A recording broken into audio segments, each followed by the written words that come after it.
ലോകം മുഴുവൻ ഈ നാടിന്റെ യഥാർത്ഥ മുഖം കാണിച്ചു കൊടുക്കുക എന്നതായിരുന്നു അദ്ദേഹത്തിന്റെ ലക്ഷ്യം.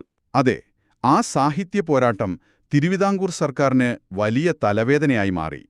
1896-ൽ അദ്ദേഹം ഒരു പുസ്തകം തന്നെ പ്രസിദ്ധീകരിച്ചു. Treatment of Thiyyas in Travancore എന്നായിരുന്നു അതിന്റെ പേര്. Treatment of Thiyyas in Travancore. അതെ, ഈഴവ മെമ്മോറിയലിനെക്കുറിച്ച് പത്രങ്ങളിൽ വന്ന ലേഖനങ്ങളും അദ്ദേഹത്തിന്റെ സ്വന്തം കുറിപ്പുകളും ഹർജികളുടെ പകർപ്പുകളുമെല്ലാം ഉൾപ്പെടുത്തിയൊരു സമഗ്രമായ ഗ്രന്ഥമായിരുന്നു അത്. അധികം വൈകാതെ ഇതിന്റെ മലയാള പരിഭാഷയും പുറത്തിറങ്ങി. ഈ പുസ്തകം എങ്ങനെയാണ് ഒരു ഭരണകൂടത്തെ വിറപ്പിക്കുന്നത് എന്നതിന്റെ ഉത്തമ ഉദാഹരണമായിരുന്നു അത്.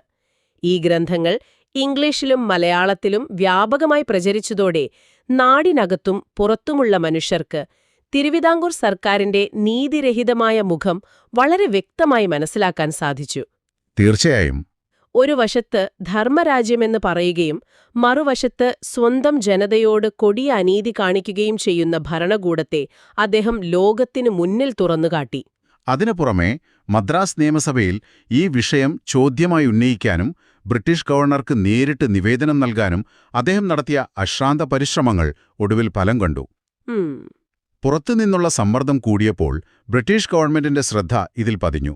ഗത്യന്തരമില്ലാതെ തിരുവിതാംകൂർ സർക്കാരിന് തങ്ങളുടെ യാഥാസ്ഥിതിക നയങ്ങളിൽ ചെറിയ തോതിലെങ്കിലും അയവ് വരുത്തേണ്ടി വന്നു. ഇതുവരെയുള്ള സംഭവങ്ങൾ നമ്മൾ വിശകലനം ചെയ്യുമ്പോൾ എനിക്ക് തോന്നുന്ന ഒരു വലിയ കാര്യമുണ്ട്.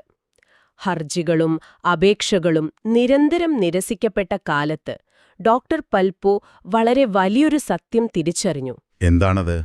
അധികാരികളുടെ കരുണയ്ക്കായി എപ്പോഴും കൈനീട്ടി കാത്തുനിൽക്കുന്നതിലർത്ഥമില്ല.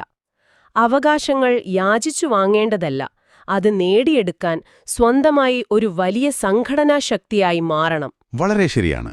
കേവലം ചില കടലാസുകളിലെ ഒപ്പുകൾക്ക് പകരം മനുഷ്യർ ഒരുമിച്ച് നിൽക്കുന്ന ഒരു വലിയ സ്ഥാപനം കെട്ടിപ്പടുക്കണം.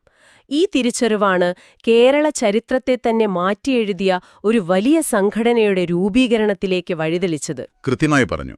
ഈയൊരു ഘട്ടത്തിലാണ് ചരിത്രം മാറ്റിമറിച്ച ചില കൂടിക്കാഴ്ചകൾ സംഭവിക്കുന്നത്. ഡോക്ടർ പൽപു മൈസൂരിൽ ജോലി ചെയ്യുന്ന സമയത്ത് മൈസൂർ ദിവാന്റെ വസതിയിൽ വെച്ച് അദ്ദേഹം സ്വാമി വിവേകാനന്ദനെ കണ്ടുമുട്ടുന്നുണ്ട്. ഓ, സ്വാമി വിവേകാനന്ദനെ. അതെ, കേരളത്തിലെ ജാതി വ്യവസ്ഥയെക്കുറിച്ച് വിവേകാനന്ദനോട് വിശദീകരിക്കുന്നത് പൽപുവാണ്. അതിന് പരിഹാരമായി ആത്മീയമായ പിൻബലമുള്ള ഒരു നേതാവിനെ മുൻനിർത്തി ജനങ്ങളെ സംഘടിപ്പിക്കാൻ വിവേകാനന്ദൻ നിർദ്ദേശിച്ചു. ഈ നിർദ്ദേശമാണ് പൽപുവിനെ ശ്രീനാരായണ ഗുരുവിലേക്ക് അടുപ്പിക്കുന്നത്. അതൊരു വലിയ വഴിത്തിരിവായിരുന്നു. അതുകൊണ്ടാണ് ശ്രീനാരായണ ഗുരുവിനെ സ്വാമി വിവേകാനന്ദനുമായി ആശയപരമായി കൂട്ടിച്ചേർക്കുന്ന കണ്ണിയെന്ന് ഡോക്ടർ